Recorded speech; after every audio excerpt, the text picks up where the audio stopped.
Welcome to Happy Homes and Gardens. I'm your host. My name is Daphne Royse. I am a real estate broker, architecture, and interior designer. Madsen Gallery in Los Altos, not just a place for visual art. Amy and Madsen owns the Madsen Gallery. Her family also makes wine and showcases their wines in the gallery. Madsen Gallery has the largest collection of the art of Oleg Lobykin, a renowned sculptor in New York, Los Angeles, San Francisco, and Japan. Welcome, Amy and Oleg. Thank you. Tell us about you and what you do.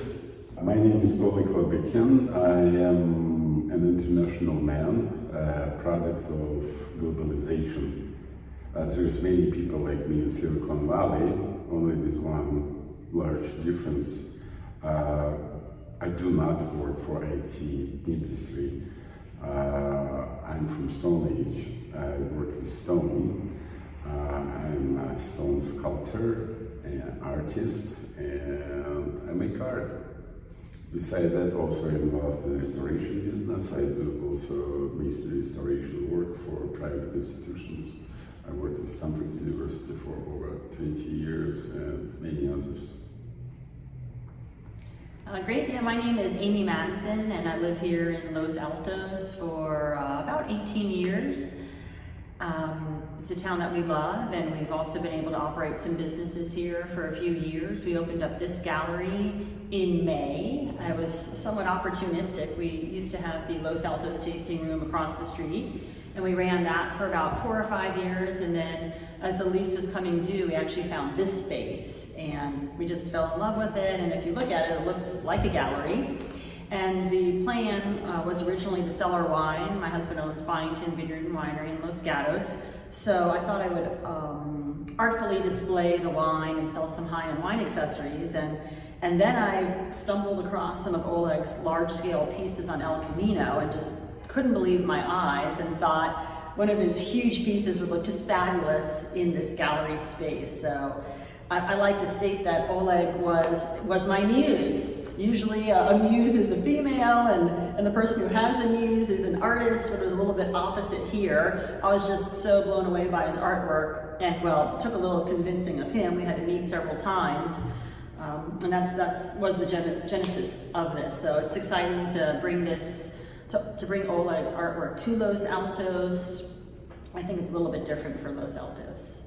So how did you two meet each other, and how did you bring these fascinating collections in your gallery?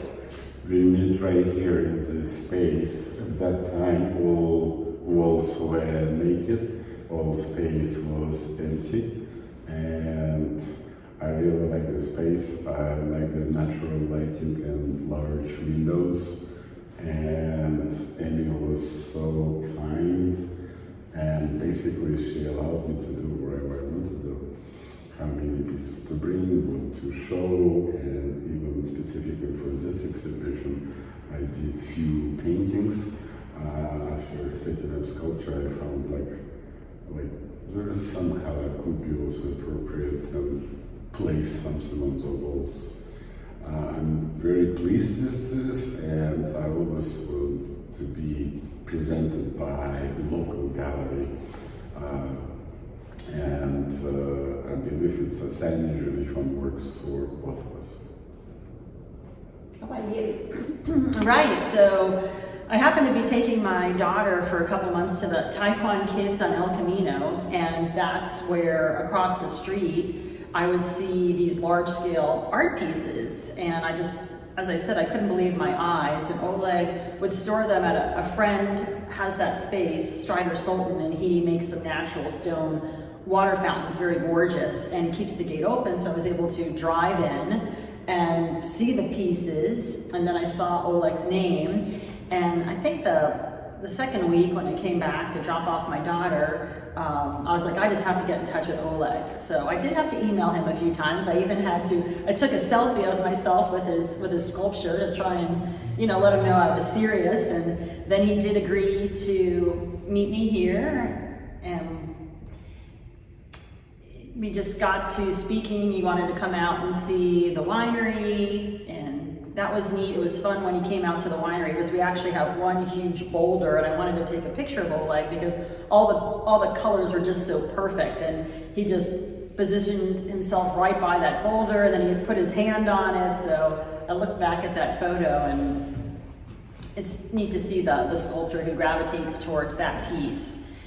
And yeah, then he was still ignoring me, still not too agreeable. But less, much less. Yeah, and then I was waiting to get the wine license here because we were still operating some business across the street, and it was going to take a few months for all of the appropriate approvals with the the ABC licensing folks, and I let them know the space is going to be open for a few months. So I guess he became more open to having a lot of his stuff here. So yes, indeed, he determined everything that would be here. I wanted some of the large pieces, and then he surprised me. So he moved in a lot of stuff over a few days, and it was looking very exciting. Whenever I would see something new, I'd gasp, just very exciting. And then he had told me he was going to bring in some paintings, and I'm like, I wanted to be honest. I said, paintings? Well, we didn't discuss paintings. What if I don't like your paintings? I figured I'd just be honest. And he said, oh, I think you will. And yes, indeed, I do. I was quite surprised by the colors. So they're a welcome addition.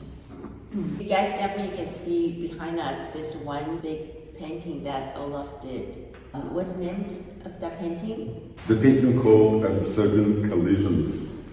It's about other dimensions, about other realities, which one definitely exists. We just aren't always able to see them. What is the media of the painting? It's acrylics, some spray paint, that's about it. Yeah. Okay, and what is your favorite media when you use for paintings? For paintings, probably acrylics. Sometimes I also work with oil, sometimes even mixed media, but two-dimensional work is still kind of not defined yet for me. I kind of like to use paintings because it's especially abstract and expressive piece might just take a short period of time. Thinking might take much longer than to paint it. And when it comes to sculpture and three-dimensional object, it's quite different. You really need kind of a thing like from start to finish.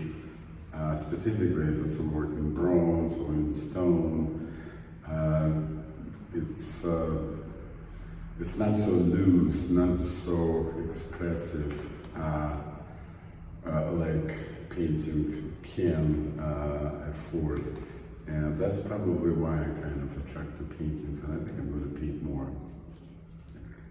Amy, you mentioned earlier about the liquor license, and I understand the Byington Vineyard and Winery is your family business. So how did you become the gallery owner? Sure. Well, I've always liked art, probably since college. I was exposed to a fair amount of art in college, and it was in New York City. So there were so many museums and galleries to go to. And when I would take vacations, probably in my 20s, I would go to major cities, and I would always love to go to the museum. So I'd say I've probably seen more art than the average person, but I'm not an artist, but I do adore art. And we just saw this space because we were looking for another space, and again, it just looked like a gallery. And then it really was seeing Oleg's art, maybe I can add some of that to our wine display. So yeah, and fortunately, I'd have to say my husband was also open to that idea. He liked the idea of art and wine as well. So that's where it took off. So it's definitely a new market for me. And I've been able to learn a lot from Oleg already. And going into 2023, I'm just putting together my strategy for selling art and the wine, and we do receptions as well. So it should be exciting to see what 2023 brings. You're probably one of the favorite field galleries hosting wine and art at the same time. Yeah, probably. I know wine's very popular at a gallery opening, but yes, it's not that common to be a winery owner. Not here, nothing's really coming to mind. Yeah. And we do have we have 2 galleries in town in Los Altos. They're different, they're co-ops. There's one further down on Main Street that's been around for a long time, as well as another terrific one on State Street. And each of the artists, I think they share time working there, and those are very lovely. And this is, I think, an exciting addition, just because it's such a big space and it's dedicated to one artist. So we can really see a lot of that artist's work. Yeah, that's quite unique. Oleg, when did you start to learn how to carve, how to be a sculptor, and also what kind of skill that requires you to do that? Was special training?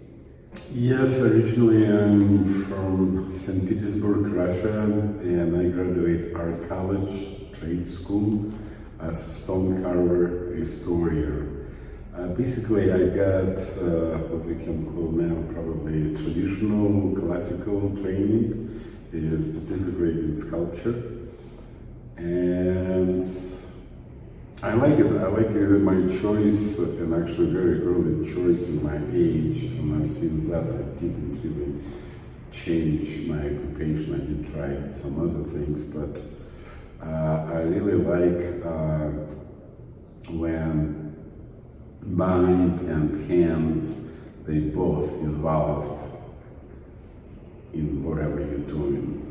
And so specifically when it comes to sculpture, for example, well, actually probably painting too, wherever your effort is, but it's supposed to be some kind of a final result, what you can see, or perhaps something what you can touch. And this kind of a physical aspect it's really kind of attracts me to this, and also taking care of things which one require some attention. Talking about I don't know, landmark architecture, for example, or sculpture, which one you need for repair and preserving past for the future.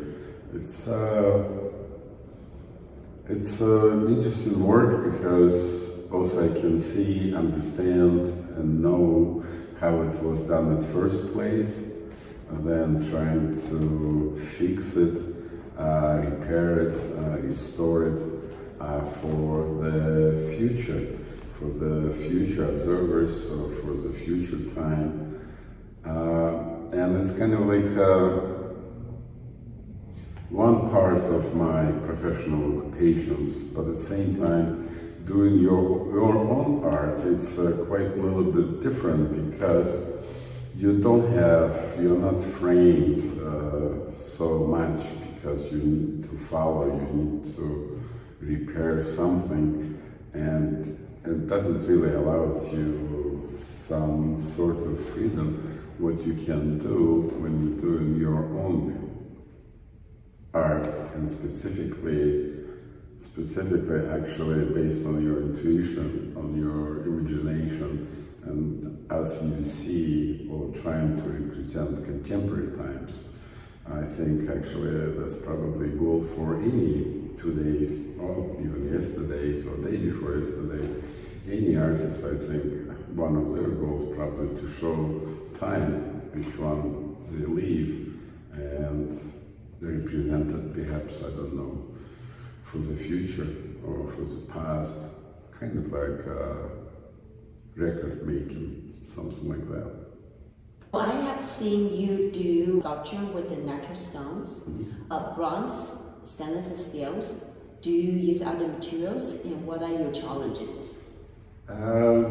Well, when it comes to materials, actually I do use quite a bit of different materials. I work in composite materials, I work with wood, I work with plastic, but specifically materials like stainless steel, bronze or stone, that's probably the most durable and appropriate material specifically for outdoor works, because they can withstand elements, so they can stay longer.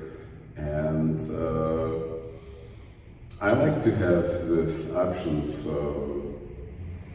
regarding choice of the material, because it's quite often not just shape and form, but sometimes, for example, stainless steel, polished stainless steel gives you reflections, which one also can be part of the work. Or sometimes, perhaps, maybe it's less important what kind of material when it comes to something like a color. And I think, like, let's say, some colorful, bright sculptures like Diversity to Thames, they're quite appropriate for sunny California. And stone is just traditional material, and probably my favorite one, but at the same time also it has some limitations, like, for example, weight. So you need to think about it, and when it comes, for example, to size, so there can be some kind of a dilemma, like, well, perhaps it would be better maybe use a different material because it's going to be lighter and easier on installation. It's case by case. Quite often choice of material depends on design and what I'm trying to achieve or show. So I do not have, like, very, I don't know, my favorite material, hard to say. It's kind of like a palette, and I have a bunch of different colors, and I cannot, like, choose one or two of them. I think it's better to use all of them. You have one famous project you did, Alabama column. It's a 23-foot high column you carved directly into the mountain. Tell us about that one. Well, this project actually, at that time I was working in New York for a company called Cathedral Stoneworks, which one was located at the Cathedral Church, St. James the Divine. It's actually the largest cathedral in the United States, in New York City. And companies, they bought Alabama quarry. It's unusual quarry because it's over 100 years old, and actually it's located underground, like a cave. And it's so big inside, you can go just drive by truck inside of it. And it's so big, and it even has the same temperature year round, just like a natural cave. So anyway, I was involved with this project with actually a number of other people. The lead artist was Penelope Naylor, also another person, Jose Silva de Fonseca. He was involved in this project, and the goal was we wanted to make something from this Alabama limestone, and design was inspired by Abu Simbel in Egypt, the column, but all the relief carving, which one on the top of the column, there were local ones like red-bellied turtle or rattlesnake or Confederate flag, but basically all elements which one were connected to local land where it was done. It was an unusual project. It took us actually 4 months, plus we were training local stone carvers, and sharing with them our knowledge, me and Jose. And I'm pretty much sure it'll still be there, and probably still be there after I'm gone. So, what cut in stone, it stays usually quite a bit regarding time, talking about time. And you have two very famous sculptures on top of pedestals of Wattenberg Hall, right at the main quad. Tell us about these two statues. I did work with the stem for over 20 years. Pretty much I started work with them right away when I moved and relocated to California state. I did a number of restoration projects for them, from small to medium and large ones. And this is one of them, probably highlighted one. Basically, those statues that were missing. They were missing for a very long period of time. They were destroyed by earthquake in 1906 and destroyed to pieces. Actually, on the main facade of the building, there were used to be 4 sculptures, and during earthquake 3 of them fall down because they were not anchored. They just were freestanding sculptures, and nobody was expecting earthquake such a magnitude in California. Because in Europe, quite often actually the statue just standing by its own weight, and sometimes it's good enough. Nowadays, specifically with these 2 sculptures, they are all anchored. They have a lot of stainless steel underneath and behind. So even if new earthquake will happen, they will not go anywhere unless building is going down. And it was a very interesting project because it was involved Stanford archives, architects, and many others. Since originals were done in the end of 19th century, that's correct, actually it was beginning of 20th century, in Italy from Carrara marble. So naturally we choose the same material, Carrara marble. Also I did 2 mock-ups, 2 models for the sculptures, 3 feet high, which one were approved by Stanford. Also a mock-up for hand of Benjamin Franklin, which one was carved in Carrara marble, which one also did go for approval. And only after that, Stanford moved on and we started work on that project. So truly, like, how long did it take to do it? Well, since they asked me, like, if it's something can you do, it went 8 years. Wow. But the project by itself, if you're talking about fabrication and carving for 2 statues, plus I was not doing it alone. I had people, qualified labor, who helped to roughen out the blocks of marble and helped me here and there. So it took us actually about 1.5 years to make 2 statues. Then they were brought up. All work was done pretty much in Carrara, Italy, in Pietrasanta, which one is a very famous small town where a lot of famous sculptors did their work in marble and still do.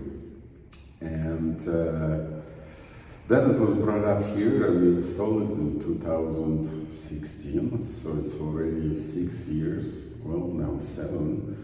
And I don't think actually specifically new people, new students who showed up over there, for most of them probably it looks like they were always were there. They don't look like they're brand new because they just match and repeat what used to be. I do not claim it as my work because I was not alone in the project. There were archives, there were architects, there were people who helped me to carve it. Plus, I did follow previous original design, so it's not really my design. So I cannot say like it's my artwork. It's my work, but at the same time, it's not my artwork compared to what's here in this gallery. But it is still one of my work. And I'm pretty much sure it might stay over there for a few more centuries. So it's nice to have a connection to history, to past, and also enjoy the present with the hope for the future.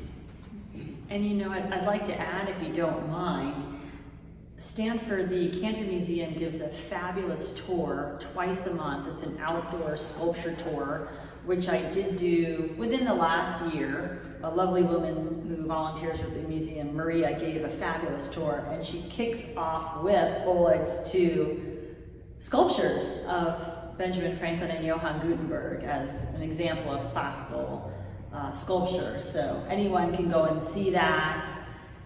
And so it's exciting that she kicked off with that, and then they do a tour of many other tremendous sculptures that are on that campus. So I'd recommend that to anyone to see his work and some others. Yeah, the sculptures actually, they're 8.5 feet high, each about 3,000 pounds. Wow. And something to remember. How do they come back?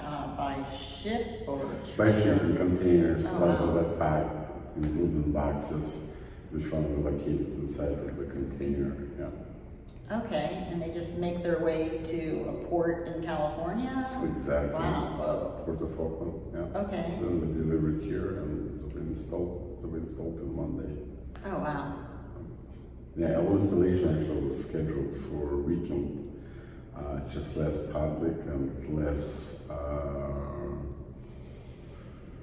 less kind of like just to reduce any kind of risk, like when you're doing something like big creations involves huge crane. Wow. So plus on Monday when there were radios or pedestals, people walking by and then probably don't know, like they were not there for a long time. Wow. Only except those who knew, of course, yeah, about this project. Anyway, it's a great project. It's a highlight. That's actually what I was trained for in St. Petersburg, Russia, for works like that when it comes to stone restoration work. And nowadays it just doesn't really happen often, like we do. Even we, as sculptors, artists, like we do a lot of statuary work or busts or some face work. It's I think times change, they're different now. Before it was heavily supported by Catholic Church, for example, or Medici family, like in times of Renaissance. Now everything changed and just different. And because also actually specifically Renaissance time or even before that, only by art you could create some type of image, let's say a portrait, painting, to memorize that person. But nowadays we do have technology, we have photography, we have movies, so it's not so much needed probably as it used to be too. Plus everything changed, including architecture, including approach of things to be done. So those two neoclassical sculptures, they are from classic times, they are from past. But future is always a step ahead of us. Well, let's see what's going to bring to us in the future. That was impressive work you have at Thank you. Stanford. So let's move on to more modern abstract pumpkin heads in Newport Beach Sculpture Park. That work kind of probably highlight of the what I call void and substance series. I did a number of works which one has voids or holes, but basically it's all based on negative and positive space, and it's just composition of both, trying to reach and keep some balance, perhaps to show movement, levitation. And this is my first large work in stainless steel. It's an 18 feet high piece, and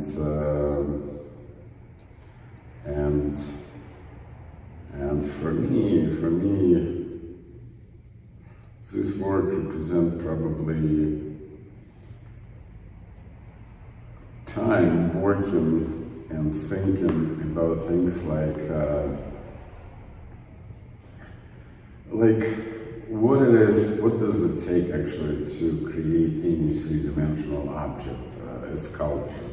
And one of the theory is every three-dimensional object is like just balance of negative and positive space.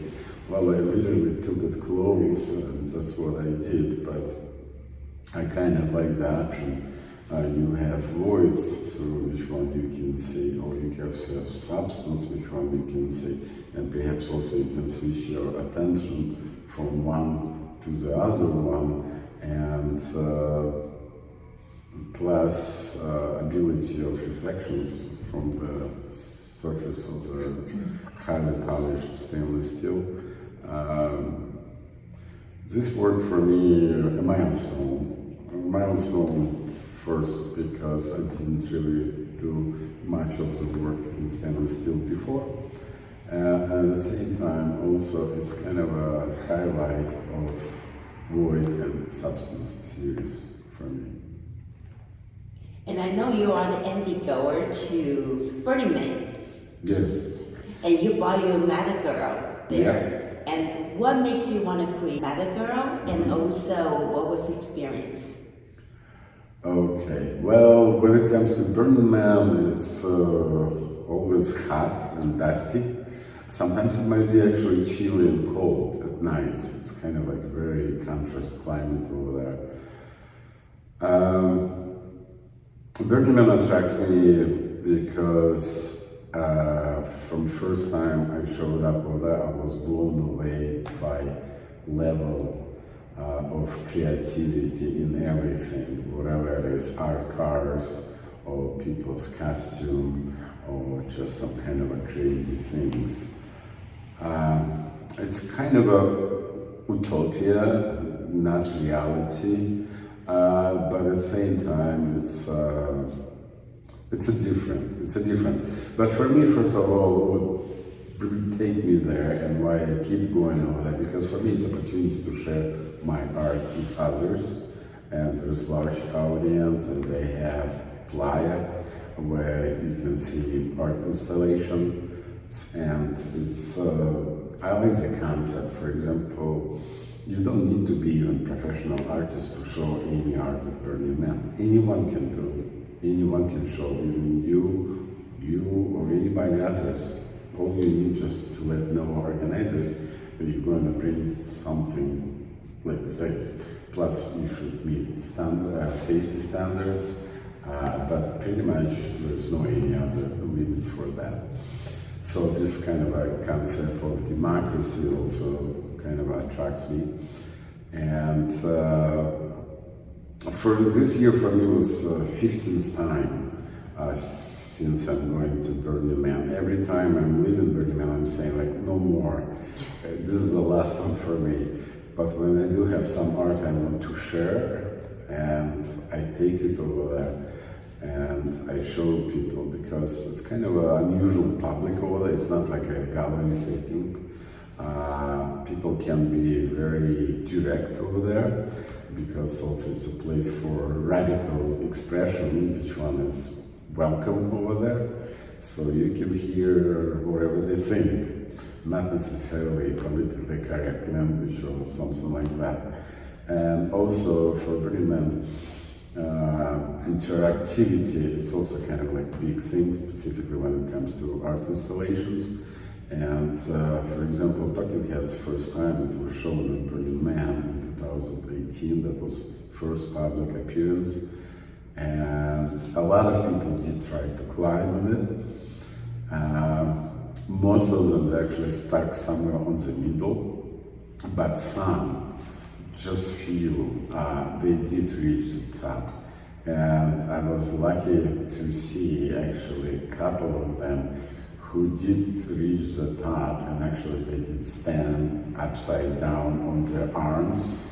I was freaking out when I saw it, especially talking regarding safety. But when I found they're professional acrobats from Circus du Soleil, and they were doing it just to take a photo shot, doing photo session, I kind of was relaxed, and I actually switched to my camera and also took some photo shots of it.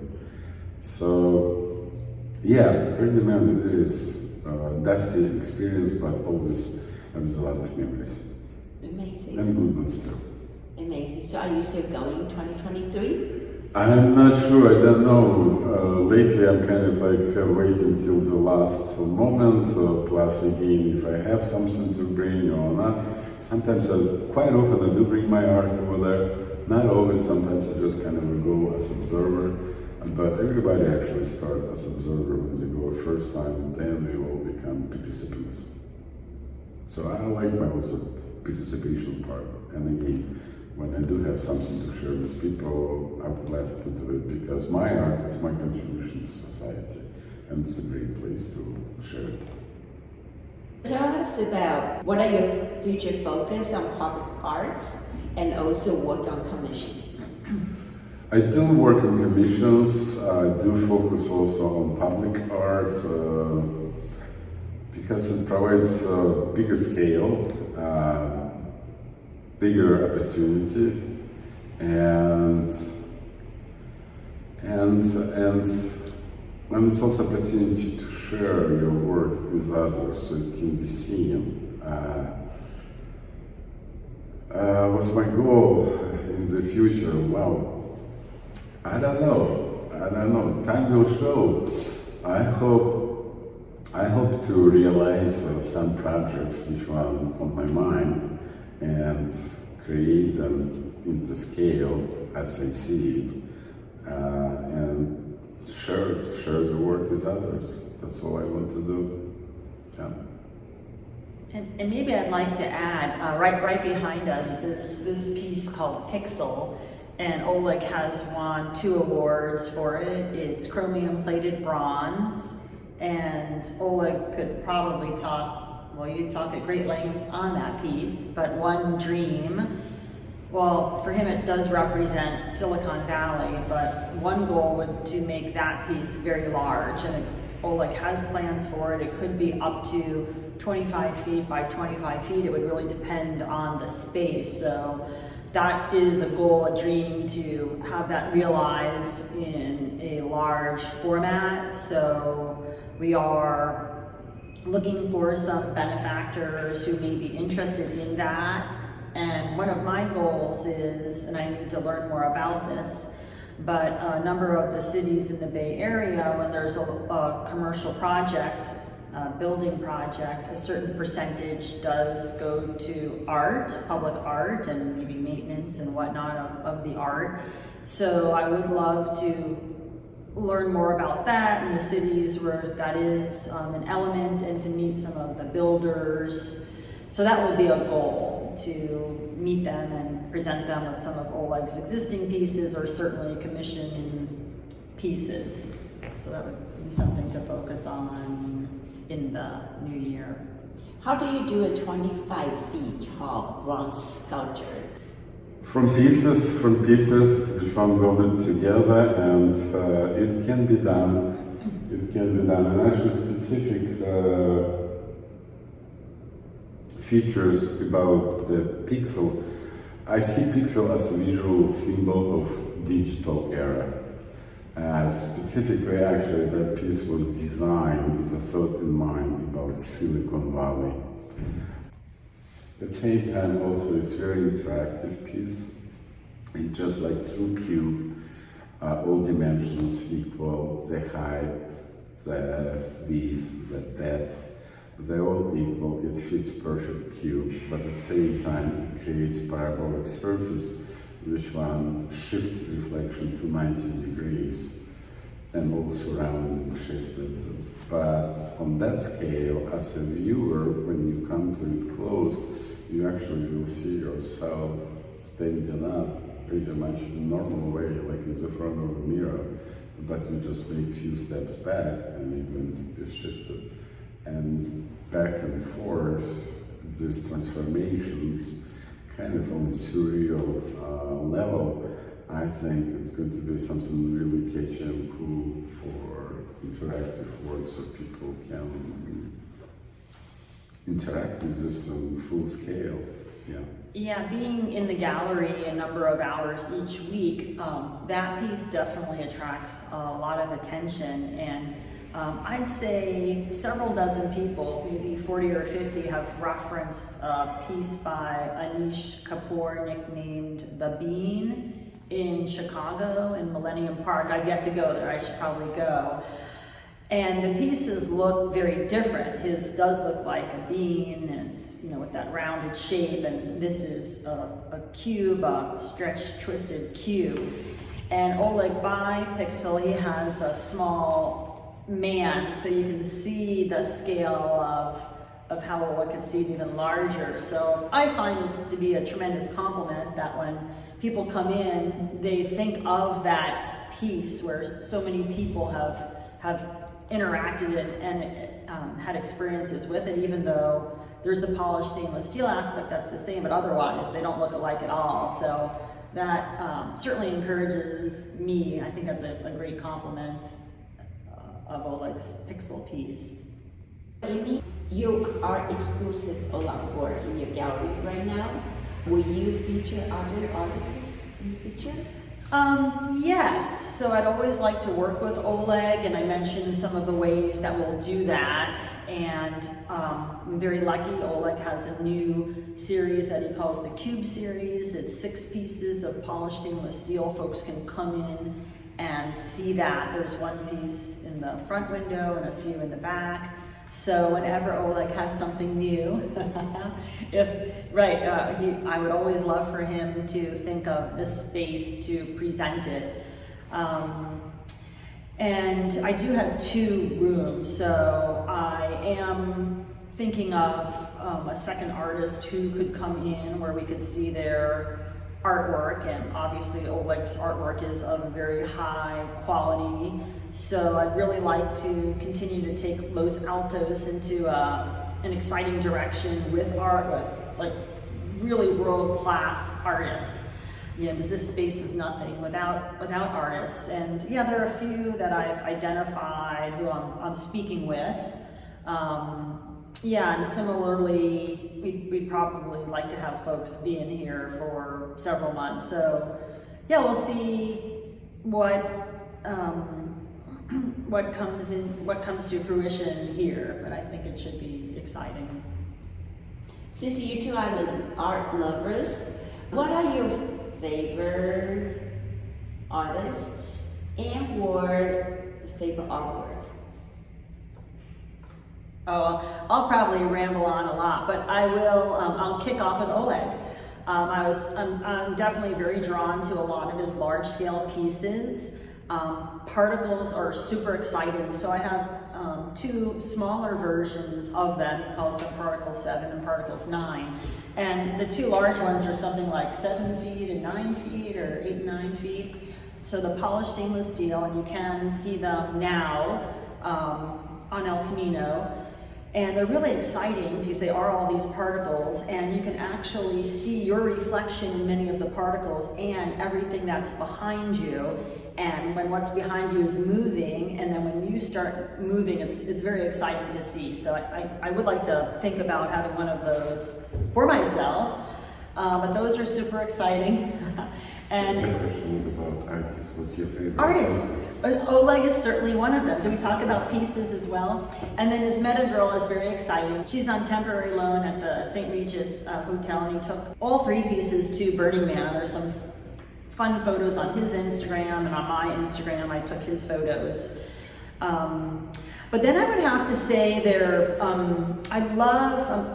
I'll get into the artists, but I very much love the museums on the Stanford campus, the Cantor and the Anderson, and the art there is really tremendous. And my 3rd favorite museum is probably the Honolulu Museum of Art.